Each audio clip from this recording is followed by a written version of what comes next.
90s Nightmares podcast. Hello and welcome to the 90s Nightmares podcast. We're so happy you're here, man. Thank you. If you grew up watching shows like Are You Afraid of the Dark, Goosebumps, if you read all of the scary stories to tell in the dark books and you're like an actual fully grown adult now, this is where we hang out. You're here. You found it. I'm so happy you made it here with us. This show has two hosts. My name is Darek. And my name is Booze. And we're stoked that you're here, man. You can listen to this podcast on YouTube or on Apple and Spotify and wherever else, man. We're trying to reach a lot of people. So you're here. Now we can get started. The episode that we're covering today is from Are You Afraid of the Dark Season 1. It's called The Tale of the Prom Queen, and it aired on November 7th, 1992. There's a synopsis that goes along with this episode, and Booze really wants to read it to you. Yes, I do. I know you're at the edge of your seat, so here you go. Two boys befriend a young woman where they encourage her to join them in the search of a legend that comes every year. Every year. This one confused me because, again, I could just be dumb, but I was having a hard time lining up the events. But I think I got it. And if I'm wrong halfway through, I want you to let me know, okay? Okay, all right. All right, just as confused as me. No, I think we once again, I think we were in a similar boat because I was having a tough time kind of staying on top of that. So, okay. Yeah. Well, let's just see how it goes, brother. So when the show starts, right, we open up on the Midnight Society. Everybody's waiting for Kristen, who's the narrator this night, and she's late. And of course, Kiki says it's the makeup. It's always the makeup. She has to be perfect before she goes anywhere. Right. Which is such a Kiki thing to say as a girl who doesn't wear makeup and who just is as she is, you know what I mean? Which is cool. Right. Yeah, for sure. However, in the middle of everybody's bitching about how late Kristen is, she finally shows up, but she's wearing these like spooky white robes, right? She looks pretty cool, I think. Yeah, I thought those too. So then she gets to intro the story, and then I thought I wrote down one of my favorite lines right here. Nah, maybe it's later. Let's keep cruising. Kristen's finally in the Midnight Society chair. She has somebody help her sprinkle the midnight dust, which is what they canonically called it now. So she starts the story, right? Now we open the story in a cemetery, and the credits, as soon as they show Ray Fabi and Judy Henderson, you know I'm pumped, dude. Oh, yeah. Yeah. You know I'm pumped because even if the episode is just so, the music is at least going to be awesome throughout. So I'm already stoked because I see their names as the music credits, right? Absolutely. So we see this young girl who we come to find out her name is Dee Dee. She's dropping off a bouquet of roses onto a gravestone, but we don't get to see who the gravestone belongs to. Now, real quick, if you've listened to this show before, the 90s Nightmares podcast, you know we like to throw Easter eggs and like fun facts in sporadically. Here's your first one for this episode. During this, or pretty much during any scene where it's like cemetery heavy and they have to show actual gravestones, those are not sets. Those are real like cemetery graveyards, but they have to do it in such a way to where like the cameras are kind of behind the gravestone so as to not get any actual dead person's name on film. Right. Yeah. That makes sense. So what that means is if you happen to see like an actual gravestone on the show, it's mostly made out of styrofoam and it's placed on the backside of a real gravestone, which is kind of morbid in and of itself. Yeah, a little bit, but do what you got to do, right? So, and that's what they did, man. They're doing what they got to do. So the next line that I wrote down was literally that. I'm ahead of myself, but now that I'm caught up, we get to meet the two like most, I don't even know how to describe them, dude. Idiotic. One of them's like a dummy. One of them is creepy just because he thinks it's fun. I don't know. Yeah. Yeah. When the character named Jam first appeared on screen, Booze, what was your initial thought? I was like, oh boy, here we were. It's a little bit tropey just because there's kind of seems like not in every episode there seems to be, but for this one, it kind of fit like, oh, well, here's kind of this stereotypical character. And it's a little, he might be a little bit more than a little bit, but a little over the top on a lot of this stuff. He's a little bit more than a little bit. That's a good way to put it for sure. He's very extra. Yeah, very extra. Well, his name is Jam. And we're just going to add that to the list of silly 90s names. Yep, right next to right next to Ouija and Weeds. Day, I think, was another one. And Weeds, thank you for that. From Super Specs, man. How could I forget? Yeah, that was a good one. So, and we get to meet Jam, right? He's just extra. And his friend Greg seems to be like the regular straight man. At first, it was almost giving off vibes like these two boys were actual ghosts. And they were trying to make that obvious. Right. And I don't remember what Jam said to make me think that, but it was something incredibly just silly that was like, you don't think we're ghosts. Oh, no, he said, when they scared Dee Dee in the cemetery, they said, you look like you just seen a ghost, which is usually like the giveaway as to that's going to be the twist at the end, right? Right. Yes, exactly. I thought it was a little early to be doing that, but yeah, it was a little confusing, but thankfully it wasn't that obvious. And the twist at the end of this episode, I did see it coming, but it was still satisfactory. Do you agree? Yes, I agree. All right, cool. We're going to cruise, man. So we, here in the series of Are You Afraid of the Dark, we get our second Night of the Living Dead reference, right? And Jesus, I forget what he said. Yeah, I already Do you forgot remember what James said? I think that one might have gone over my head. I think he literally said they're coming to get you, Barbara, or something. Oh yeah, something like that. Yes, he did. It was very. I don't know if that's verbatim what he said. He might have said that, but it was something like that, and it was really on the nose. Extremely on the nose. Again, thankfully, Night of the Living Dead is public domain, so pretty much anybody can have fun with it if they want to. Yes. And Dark is having fun with it, because that's the second time they referenced that in season 1 alone, which I like. I do too. Now, Dee Dee speaks up after being scared by these two boys in a graveyard. She goes, "You guys always hanging around graveyards and scaring people?" Yeah. Which is some pretty good foreshadowing, because we're going to come back to that at the end of this recap. Yes. And then my next note is literally word for word, Jam is creepy and he sucks.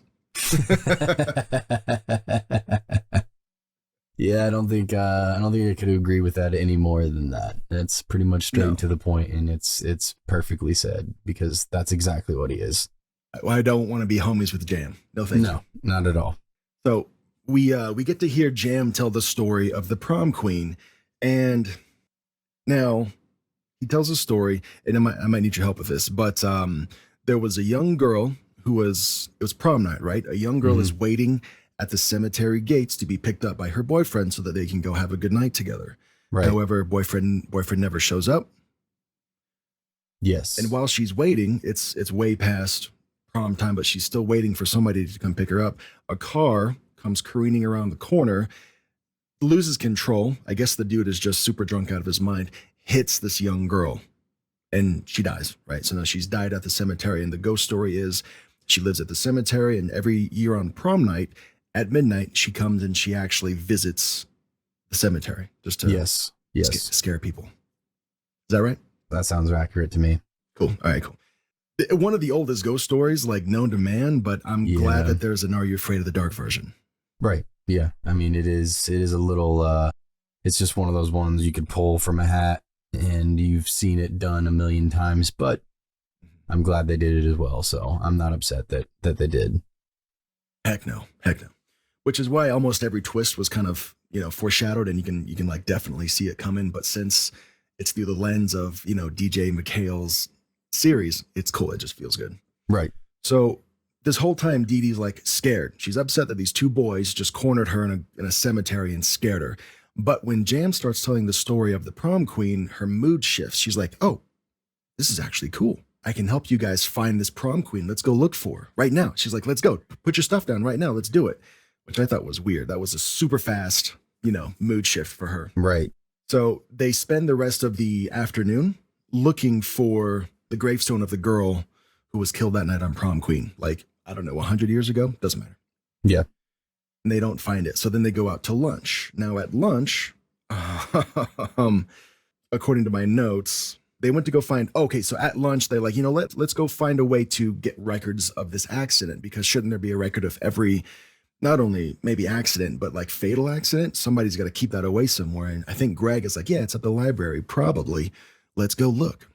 So they put down their food. They're stoked to like reignite this search for any record of this actual death, just to see if there's any validity to it, because if you have a ghost story that's involved in your town, and you can find proof of somebody actually dying and kind of corroborating the events of the story, then it becomes a little bit more real. Then it's more fun. Yep, exactly.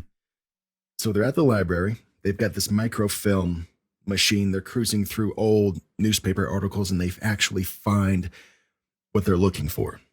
We find the article of the prom queen death. The girl's name was Judy. Did we get a last name? I'm looking at my notes. I didn't write one down if there was. No, I don't think we did. Okay, I'm going to say no. Well, it was on newspaper, so I'm sure it doesn't matter, bro. So the girl's name is Judy, right? Then we found out that her boyfriend's name is Ricky. Again, at my notes, Ricky was supposed to pick up Judy at the cemetery gates, which, why? Weird place. Yeah, weird place to pick up your girlfriend at, but all right. Unless they use like the cemetery as the town square, and that's just like the meetup place. I don't understand. Yeah, it's a little bit of a stretch, but I'm not going to dig too deep on it, you know? Yeah, good call. But we find out that Ricky never got the message that he was supposed to pick her up at the cemetery gates. So, of course, he never went, which is why she was left there all night, eventually getting killed by a drunk driver who was just out of control. Yeah. So, and I don't know, this is the part where I started getting kind of confused in where we were. And I'm piecing this together in real time. Sorry for those that have to watch me visually process this. I know it's it's super riveting. But Ricky doesn't find out that Judy passed until a couple of days later. Right. Now Ricky's pissed. He's like, I wish I would have known that I was supposed to pick her up at this time at this place.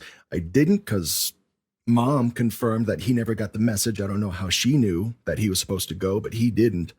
Yeah. Again, we're suspending a lot of disbelief. Right, because you didn't get to the prom and not wonder where your date was and not make a call or something like that at that point. I don't, you know. Yes, thank you. Do or not call. Like, certainly Judy has a house phone. It is 1990 something, but oh wait, no, it was in the 50s. It was in the 50s. Earlier I said it doesn't matter. Yeah, there you go. Okay, but now, yeah, I mean, now it does. It was 1956. Okay. And I remember that because of a detail that we'll share here in a little bit. So the date of death was 1956. That was the year, at least. It does matter. So since Ricky gets the message that not only was he supposed to pick her up and didn't, and then she died, he didn't find out until a couple of days later. He cruises in his car. It's a brand new 1955 Chevy.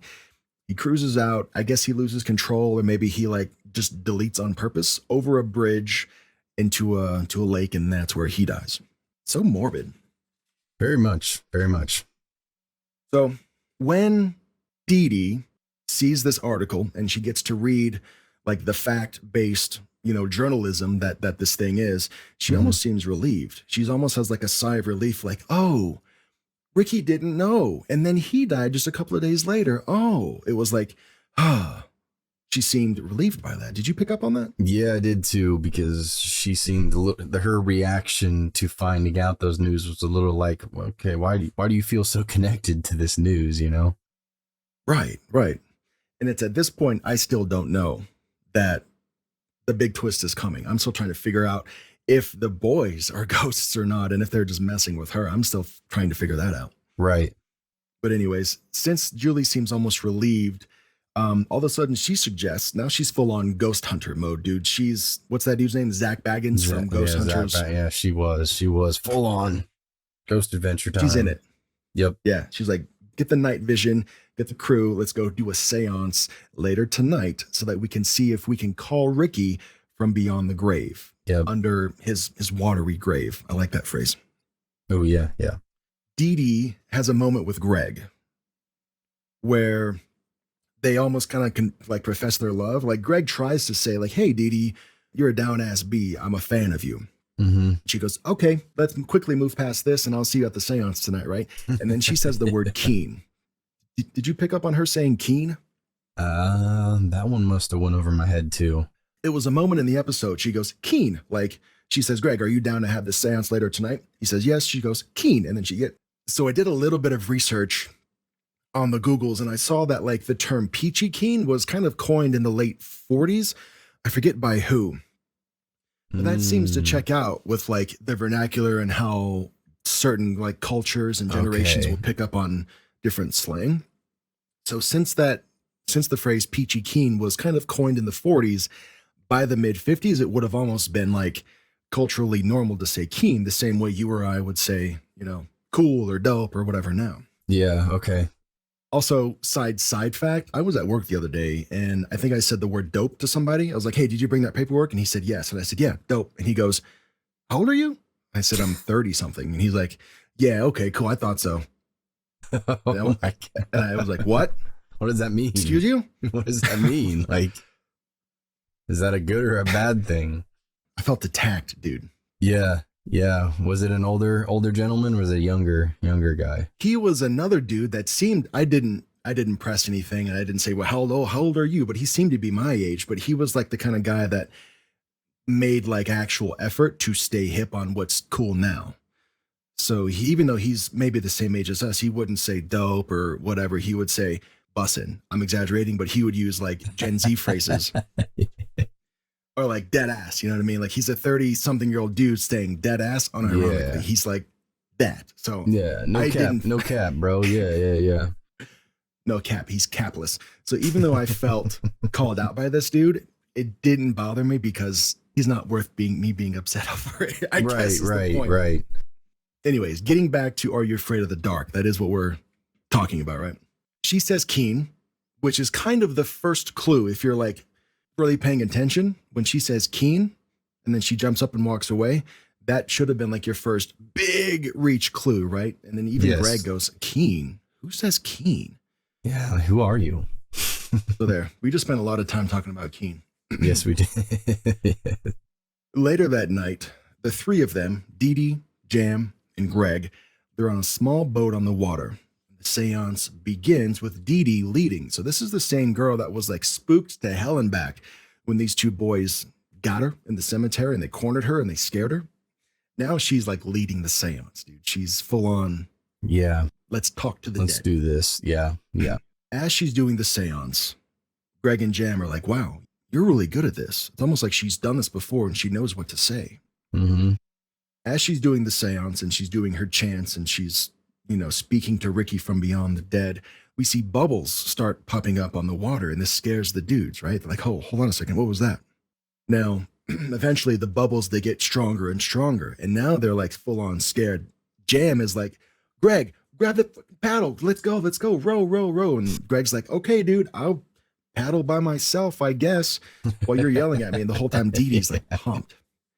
Yeah. Dee Dee's stoked. She's like, I saw actual bubbles. That means somebody that I know is probably down there. Mm-hmm. So the dudes are so scared, they start paddling. One of them does. The other one's just yelling at the other one to paddle faster, bitch.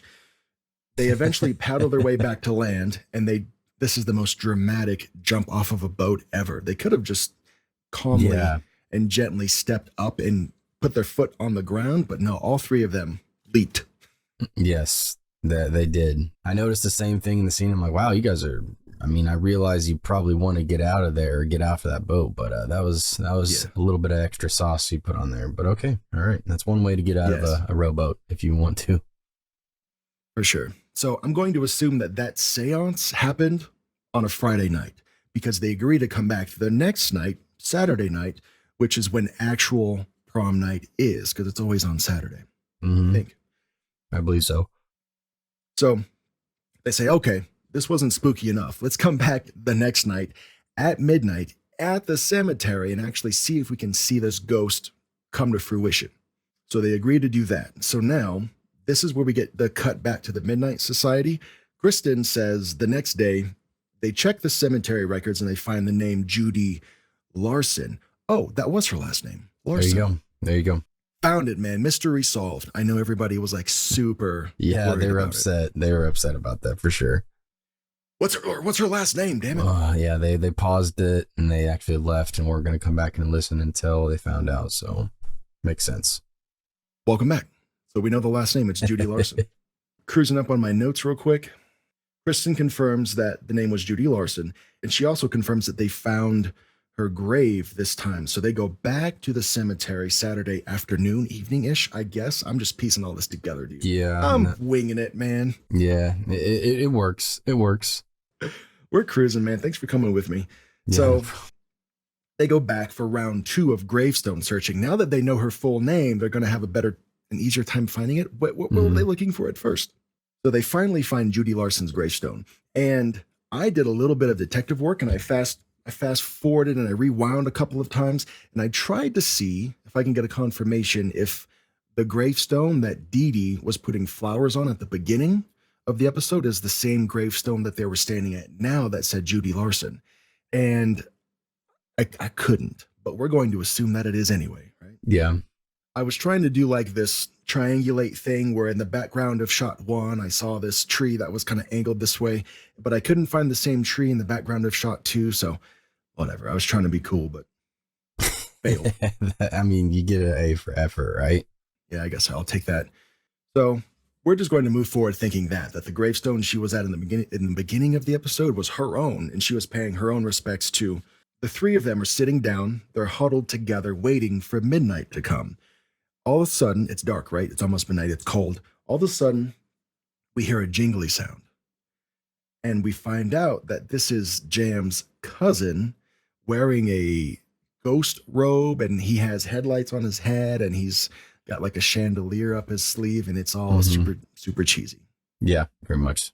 Yeah. So we see Jam's cousin, who was asked to just goof on the three of them for this night.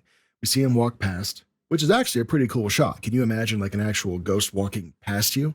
Oh yeah. I like the way they shot it. Yeah, I did too. So Greg gets some balls and he goes, hold on a second. Let me go confront this thing and see what's really up. Cause maybe he just felt something was off. So he goes up to the ghost, grabs its shoulder, turns it around, takes the hood off. That's when we get the reveal that it's Jam's cousin. And this pisses him off. Greg's mad. Jam's having, a hell of a time watching Greg's reaction. Dee Dee's just in the middle of it going, whatever. While everybody's yelling at each other and just reacting, a bunch of fog rolls in. And we get a glimpse of a car in the distance. Very scary. Oh, yeah. The car looks a little bit old, right? Mm-hmm. Everybody's still yelling, but one by one, they're all noticing the fog roll in. They're all noticing this old car that's rolling up a little bit closer to them. Eventually, the car gets close enough that we see it's an old Chevy. It's a 56 Chevy. And this was one of the coolest reveals in the whole season 1 for me. I kind of knew what was coming at this point. Yeah, I think I can confidently say that at this point, I think I knew it was coming. Yeah. Yeah. So to watch it unfold in front of me was exciting. Yes. We see this old 56 Chevy come up. We see Dee Dee walk towards it. She's not scared. Now, for the entire episode, her hair's been up in like this updo thing. As she's walking towards the 56 Chevy, she lets her hair down and she does this like, stereotypical shampoo commercial. Yeah, thank you for that. Yes, thank you. And everyone watching the YouTube show is like watching me shake my no hair as if I had beautiful locks. Just imagine me having long hair and letting it down. Oh yeah, that would have been perfect right then to do it too. 56 Chevy. Greg. So as we see Judy walk towards the car, she's not scared. She lets her hair down. The camera cuts to Greg basically saying, WTF? What is going on here? How is this even happening? Then we cut back to Dee Dee. She's now wearing a beautiful flowing prom dress, and she confesses that she's the ghost and that she couldn't leave the cemetery until someone basically took her out with her. So she's been waiting for, at the time of release of this episode, 40 years, almost 40 years in this cemetery for Ricky to come pick her up. Very sad. Very sad. And since the three of them held that seance on the lake where Ricky died, that woke him up. And then I suppose I'm piecing this all together still. Ricky knew that he was able to come up and actually pick up his date 40 something years later. It's cute. Yeah. I mean, it's one of those stories that you've kind of heard a million times, done in varied ways, but it's almost like I kind of compare it to listening to somebody do a cover of a song. Like you want it to be its own version of that. You don't if you've seen somebody cover like a song from Chris Cornell or somebody like that, like you're not going to be able to sing like Chris Cornell. You're not going to be able to do a song anywhere near what he was capable of doing. You have to do your own version of that. I kind of put those things together as like, I love this story. I love, even as much as it's almost like beating a dead horse because you've seen it and heard it a million times, but getting to see it in DJ McHale's like perspective in his own way it's cool to see how it unfolds and how he puts his own take into it and stuff like that. So Yes.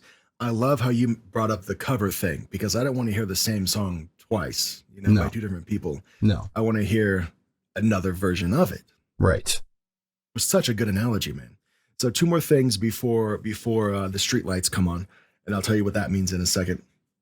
To the listener, we get to see Ricky. The car's now close enough. Dee Dee jumps in the car. We get to see Ricky. And did you recognize him?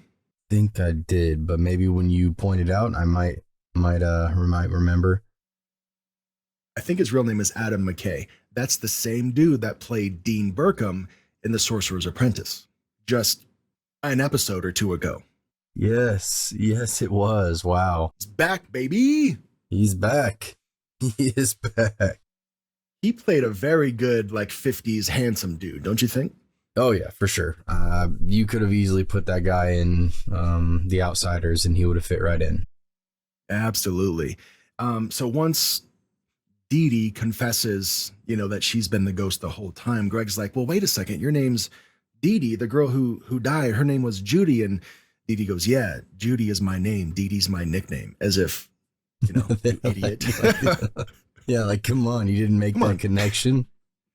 Let's go, Greg. Dee, Judy. Come on, Greg. Jeez. 2 syllables, man. You just take the second one and you just repeat it. Yeah, everybody knows that's, Judy's already a really long name, so you need to find something to shorten it up with. So Dee Dee's is the choice, obviously, to do. So obviously. And then we get a shot of the car passing through the cemetery gates, and the whole time the car was approaching the gates, I was like, are they going to do what's it called, like a ghost? Oh, like a phasing? Transition? Yeah, type of thing. You know what I'm talking about, right? Are they going to actually show the car going through the gates, or are they going to cut in like a creative way? And they actually showed the car going through the gates. It was done very well. It looked super cool. Yep. So I have, by the way, the streetlights are on now. And this is kind of something that we're doing for the people that watch the majority of our episode. We thank you so much. We love you. We're glad you're still here. We're doing the show for you. So thank you. When you hear us say the streetlights are on, that means it's getting late in the episode. But since you're one of the cool kids, you hang out after the streetlights go on and you're still here with us. Yeah. Did I explain that? Is that explained clearly enough? I think so. And I think anybody that knows that will immediately know what you mean. So, okay. So Booze and I are in the streetlight crew. Since you're still in this far in the video, you too are in the streetlight crew as well. Thank you for hanging out with us. Absolutely. I have some favorite lines that I want to share. In the beginning, Eric, one of the Midnight Society members, he looks at Kristen in her robes and stuff, and Eric goes, "What's with the getup?" And the whole time Kristen's been presenting, she's been having this spooky, I'm here to tell you a story kind of vibe. And she drops that and she goes, "Eric, sit down, you geek. I'm just doing this for effect." Which I thought was so good, man. Yeah, that was good. That was really good. Oh, I have a correction to make from earlier. I said that Ricky, the boyfriend, his real name was Adam McKay. Not true. Matthew McKay was his real name. Sorry to misinform the listener there. Matthew McKay. Jeez. Yeah. Worst co-host ever. I will see myself out. Yeah. No, overall, pretty good episode. Again, it was like we've kind of spoke about a few times. It's definitely a little tropey, just the storyline in general, but I still really enjoyed it regardless. So, did you have any favorite lines? I didn't really have any that really stuck out that were super significant, but then when you said keen, that definitely brought back, and I guess I wouldn't classify it as my favorite line, but it was like one of those lines that definitely threw me off because I didn't make the connection or realize it until you were talking about, like, you went back and did the research, like, oh, in the 40s and the 50s, this was more relevant and prevalent to say something like that. And it was just definitely, I thought maybe it was just one of those random lines, like they would, when they're insulting somebody in the 90s, especially on this show, you get some really outlandish things being called at one another. So yeah, you dip, you dip, you dingus. yeah. You thought it was a throwaway thing, and I did too. I almost did too for a second, and then I decided to get a little bit extra boopity boop research and just see where it came from. That's the kind of value that I want us to bring to our listeners, man. Absolutely. And I'm glad you did, because I would have genuinely never made that connection. It definitely would have just been a throwaway for sure. We always get a little bit smarter at the end of these 90s Nightmares episodes. That's for sure. What about rating it? Out of 5 stars, are you ready to rate this thing with me? Okay, let me think for a second. Okay, I'm ready. You ready? I'm ready. And what's you have to remind me again, what's the way we went about this to make sure that we both were saying it at the same time? I think you have to hesitate. Yeah, I'm going to pause at the end of mine. So you just listen to me and listen to my countdown, and you just go when it feels right. Okay. I'll compensate for the delay on my side because I think I figured it out. Okay, cool. Out of 5 stars, 3, 2, 1, 3.5. 4.5. Oh, 3.5? I got 4.5, dude. Yeah. Well, you really like this episode then, huh? I did, yeah. I did. I don't know. I mean, like, you've got Ray Fabi and Judy Henderson on the music. Amazing. The story itself is so old, and it's so traditional. I don't mean old in like a negative way at all. It's like a comfort story. You know, you've got comfort food that you've eaten your whole life, and it just feels good. Feels good. Yeah. For me, this ghost story is a comfort story. So like I can kind of see the twists and turns coming for the most part, and it was just cool to see a new version of it. I think I'm trying to figure out why I didn't give it a 5, and I think it's because it's just shoot, man. I can't think of a reason, but I'm gonna stick with 4.5. Yeah, still, again, I don't really virtually have too many complaints. Maybe it was just, that's just where I felt right for this one. Was like, it was definitely above par, above average. But, yeah, I think I'm definitely going to stick with a 3.5, but Got you. Well, dang, dude. So one of the segments that we kind of come back to is, I'm glad you gave it a 3.5. Yeah, that's great.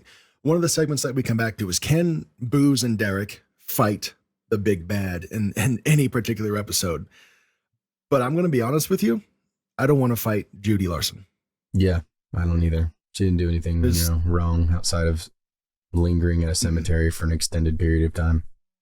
No, there's no evil spirits to take down. There's no like malicious bad guy. It's just a girl who died on prom night, and she's been waiting for her date for 40 years to come pick her up. And yeah, I think the only big bad in this episode is kind of Jam, because he's kind of a creepy douche. Okay, yeah. So let's flip the script. Can Booze and Darek take Jam? I think so. I think we could take Jam. That dude weighed 150 pounds, man, tops. So yes.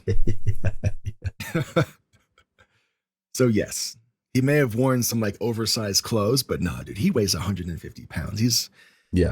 Answer is easy yes. Absolutely. Dude. Well, the last thing that I want to do here is, we should have talked about this first, man. What's the call to action going to be? Reviews, merch, or splat sign?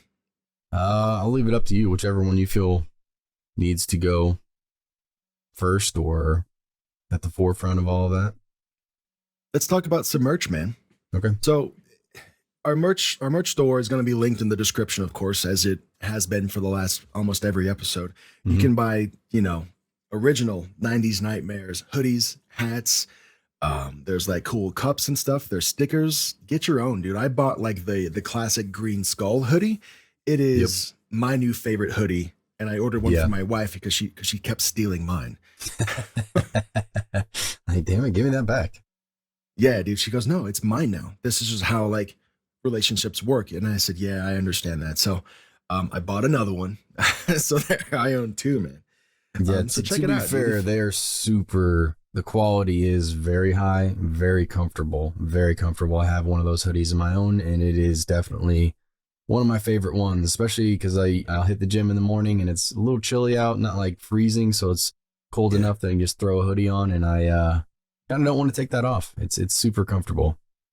It is, dude, and it doesn't get too hot too fast. And when you put the hood on, it doesn't have that pokey bit that I just hate. It's like a nice, soft hood. Yeah, for sure. It's just you look great in it, I'm sure. That's the jam, dude. So if the listeners out there are like trying to find a ways to just support and promote the show, probably wearing the merch is one of the coolest ways to go about doing it. We do make a couple of bucks every time we sell a hoodie or a shirt, but that money just goes back into like lights and microphones and just making the show better for you. So right. So there's that, man. Yes, absolutely. we, Please do, and then tag us on whatever your social is, and so we can see you repping the merch. Yeah, you gotta, dude. If you're gonna buy something and wear it, take a photo. Yeah. All right, well, here we are. We're at the end of the episode. Streetlight Crew is going home. Thank you for everybody that watched and that listened. We appreciate you so much. We're gonna do this again in 2 weeks, where we talk about the season 1 finale of Are You Afraid of the Dark? Ooh, yeah. That one's called The Tale of the Pinball Wizard. That one was controversial to at least behind the scenes. A little bit. Okay. Yeah, I'm looking forward to that one. Let's do that in 2 weeks. Bye, everybody. The 90s.